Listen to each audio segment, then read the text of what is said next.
E se as forças armadas modernas dos Estados Unidos fossem com tudo na guerra contra o Irã? 28 de fevereiro de 2026, Teherã estremece sob os primeiros impactos dos mísseis americanos. Nas primeiras 12 horas, os Estados Unidos e Israel lançaram quase 900 ataques.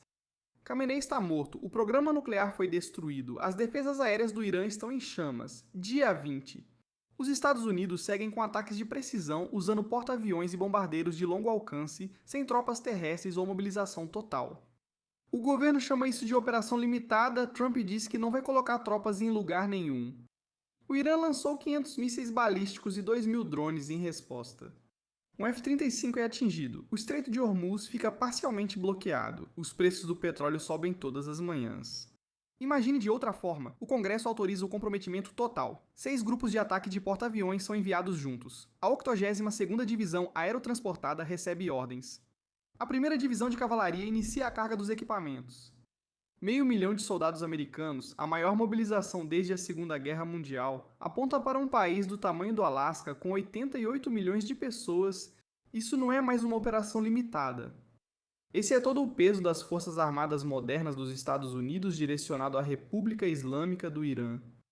A questão não é se eles venceriam as batalhas, e sim se vencer as batalhas acaba com a guerra. Primeiro dia. Além dos ataques limitados, a atual campanha aérea mira alvos específicos. Ir com tudo significa atingir tudo de uma vez só. Os bombardeiros furtivos B-2 Spirit já usados nesta guerra operam em plena capacidade. Cada um transporta 2 bombas penetradoras de grande porte GBU-57, uma bomba de 13.600 kg projetada para destruir alvos enterrados profundamente nas montanhas. A instalação de enriquecimento de Fordo fica a 90 metros de profundidade. A campanha atual já atingiu. Comprometimento total significa que todas as instalações fortificadas restantes, cada centro de comando subterrâneo, cada complexo de túneis na Cordilheira de Zagros recebe uma bomba na mesma noite. As defesas aéreas iranianas, já enfraquecidas por 20 dias de ataques, são eliminadas nas primeiras 6 horas.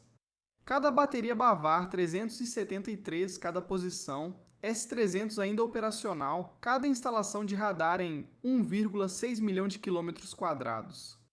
A Força Aérea do Irã, com cerca de 250 aeronaves, a maioria F-4 Phantoms e MiG-29S que mal voaram durante décadas de sanções, já estava praticamente em solo. O que ainda está em condições de voar é abatido pelos F-20 e 2 Raptors nas primeiras horas, até o final do primeiro dia. O Irã não tem força aérea operacional, nenhuma rede de defesa aérea intacta, nenhuma infraestrutura de comando restante na superfície. Todo o ativo militar convencional que pode ser visto do espaço foi destruído. O problema é que o Irã sabia que isso ia acontecer e passou 30 anos se preparando. No terceiro dia, começa a Guerra dos Mísseis. O Irã não é a Alemanha nazista, não é o Império Persa em Salamina. É aqui que esse cenário fica realmente complicado. O Irã não precisa de sua força aérea. Ele tem milhares de mísseis balísticos dispersos por cerca de 1.300.000 km², lançadores móveis que se movem a cada 48 horas, mísseis armazenados em túneis escavados nas rochas das montanhas. Todo o arsenal foi projetado com base em uma suposição, que os Estados Unidos eventualmente alcançariam superioridade aérea e o Irã precisava ser capaz de lutar sem cobertura aérea. Quando os Estados Unidos vão com tudo, o Irã dispara tudo o que tem. Shahab, 3 mísseis balísticos, Sedil, 2 com alcance de 2.000 km, o hipersônico Fata viajando a Mach 13. Movendo-se rápido demais para que as baterias Patriot consigam interceptar de forma confiável 500 mísseis lançados na primeira rajada, depois mais 500.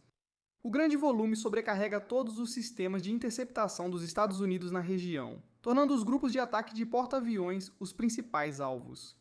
A Marinha da Guarda Revolucionária Islâmica ativa sua doutrina de enxame, 100 barcos de ataque rápido a 50 a 70 nós, convergindo de todas as direções simultaneamente.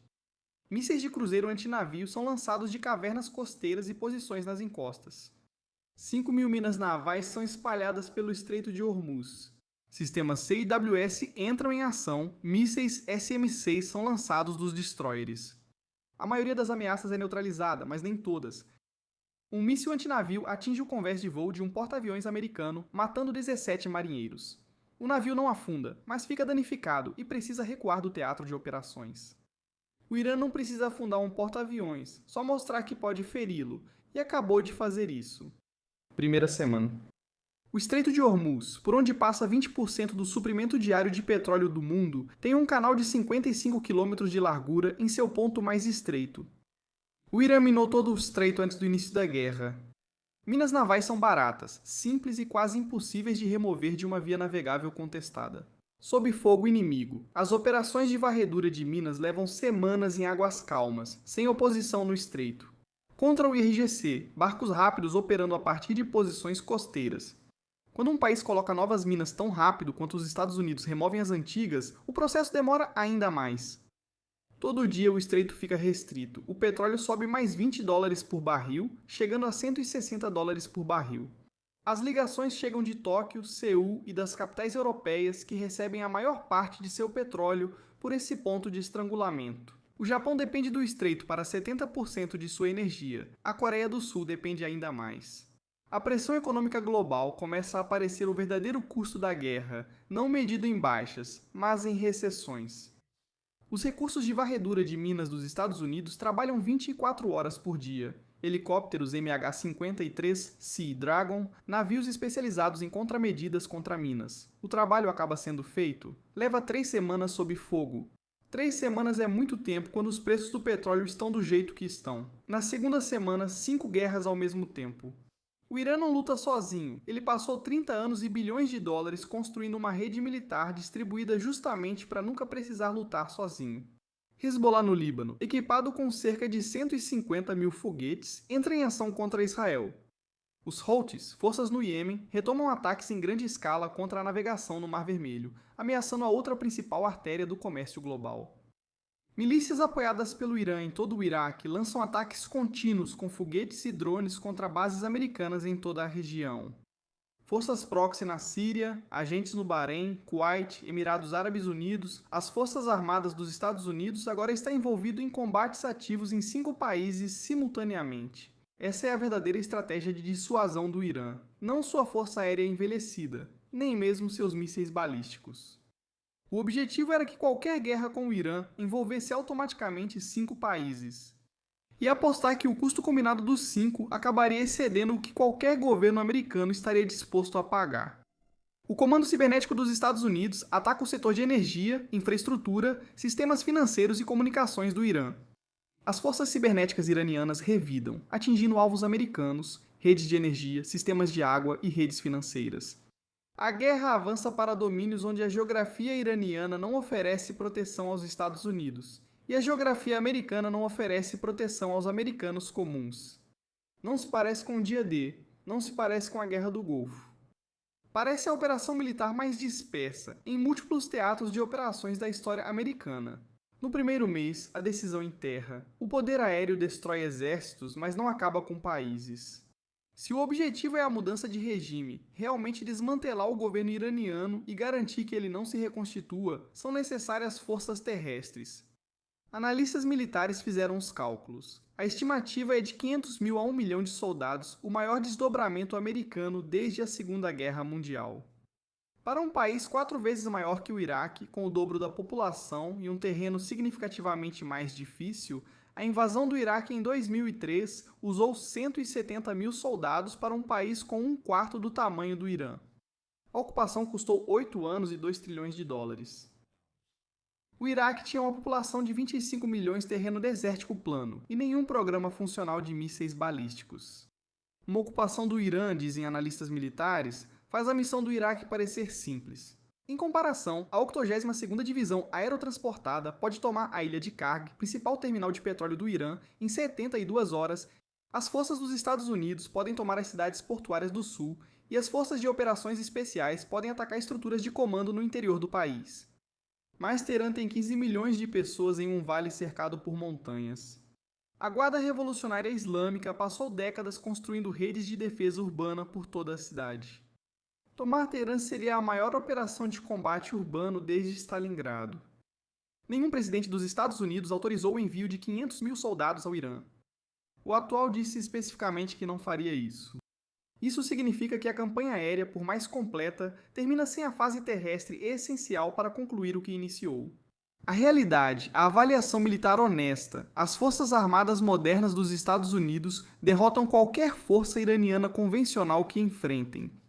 O poder aéreo alcança domínio total em poucos dias, ataques de precisão destroem as instalações. O Irã levou décadas construindo, mas a marinha controla as águas que o país não consegue minar rapidamente para manter. A vitória militar não está em questão, a vitória estratégica é um problema diferente.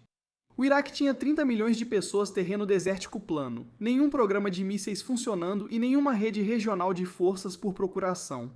A ocupação ainda custou 8 anos, 2 trilhões de dólares e cerca de 4.500 soldados mortos. O Iraque reconstruiu uma insurgência do zero, em um país com uma fração do tamanho do Irã e sem nenhuma de suas montanhas.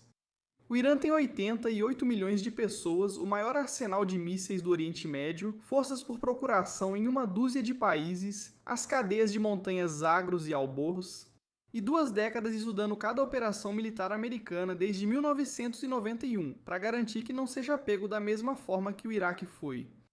Ir com tudo contra o Irã significa conquistar em poucos dias o que a força militar por si só pode conquistar. Isso significa passar anos, possivelmente décadas, lidando com tudo o que vem depois. Os soldados que ocupam praias, campos de pouso e passagens nas montanhas vencem. As Forças Armadas dos Estados Unidos não perdem batalhas, também não perderam batalhas no Iraque. Venceu todos os combates durante 8 anos e ainda assim passou 8 anos lá. O que torna uma guerra cara não é o combate. É amanhã após a última batalha. De pé em um país do tamanho do Alasca, com 88 milhões de pessoas que ouviram desde a infância que forças americanas em seu solo são uma ofensa existencial contra sua nação e seu Deus. O moderno Forças Armadas dos Estados Unidos vence o Irã da mesma forma que vence todos os outros. Ele luta de forma decisiva. No nível tático, não há competição. Mas os iranianos não buscavam vencer taticamente e sim sobreviver até que a vontade política em Washington acabasse. Essa estratégia já funcionou antes neste continente 2 vezes.